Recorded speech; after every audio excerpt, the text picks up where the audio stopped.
So I've got my carcass pieces cut to height and length, width and length rather, and so now what I'm doing is I'm laying out where my dados are going to go.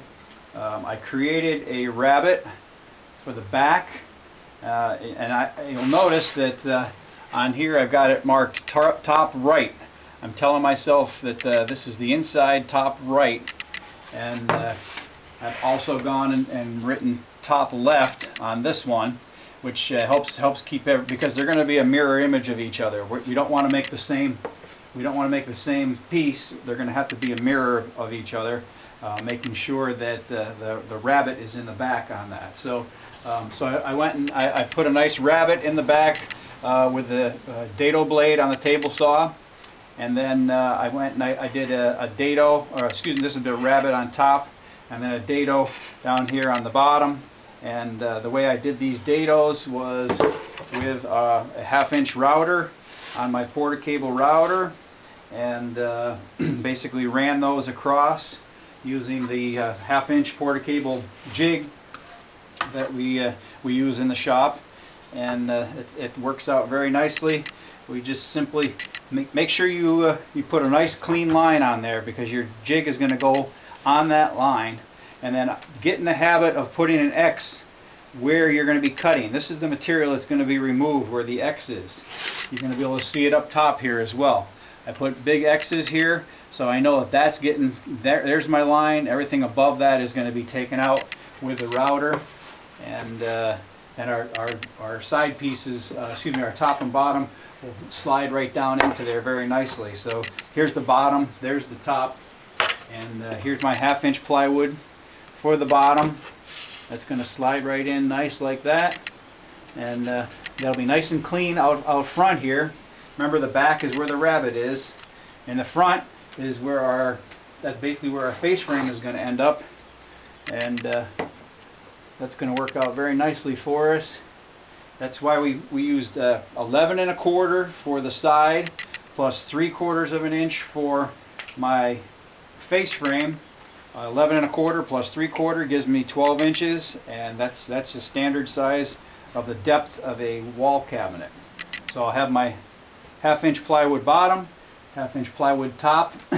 When I get these all done, I'll get some glue on them. I'll get them clamped up. Very, very important, as you're clamping, make sure you're keeping everything square. Once that glue dries, if you're out of square, you're out. You're in no man's land. So we want to keep everything nice and square as we're gluing it up and fastening everything together.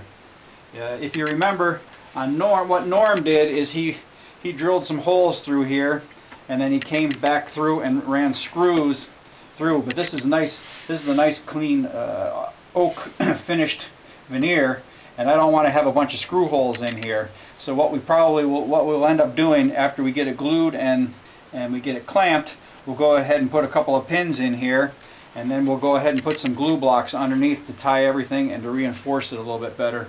Give us a little more glue area, and that'll tie it all together quite nicely. So very simple. You guys you were using this system in when you were doing those little step stools, and it works out very nicely. I'm going to go ahead and clamp everything down to my table here, and make sure that that's nice and secure. We don't want to have anything moving around on us while we're doing any kind of joinery work. It all has to be very accurate. And here we go. We'll come in here. Give yourself some good light so you can get right on that line. Remember, we've got this jig works really well as long as you use the porta cable router with the porta cable jig. The DeWalt one works great for the DeWalt one, but they're not the same circumference, so you're going to have to make sure you pick the right one for the right router. Good. I'm right on my line. There's my X. That's what's being removed. Here's my router. I'm going to put on some ear protection, and we'll go ahead and get this routed out.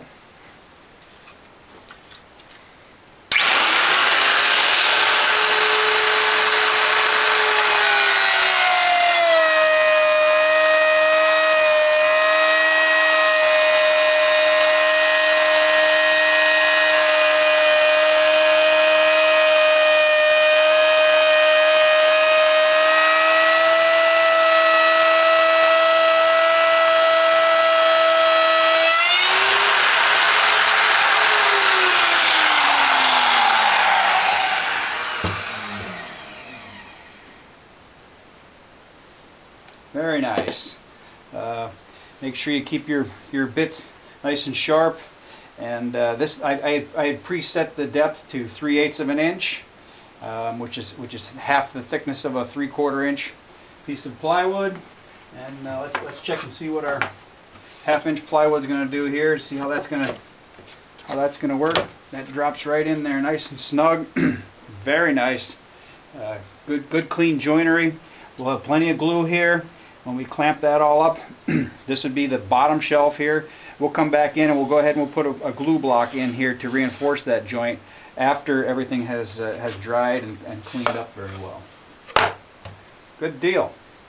I'm going to go ahead and do the top then, and all the joinery is going to be done in the carcass, and then we can move on to the joints that we're going to do. Remember on our cut list we said we're going to go ahead and do pocket joints. So I have the Craig jig here. We'll go ahead and we'll get those drilled and get our face frame put together and keep going. This is going to be a real nice little cabinet. We'll get the box and the face frame all done, and then we'll have a little discussion about what kind of door we want to put into this cabinet. But everything will be oak, and we'll finish this all off in oak all the way around and make a real nice setup.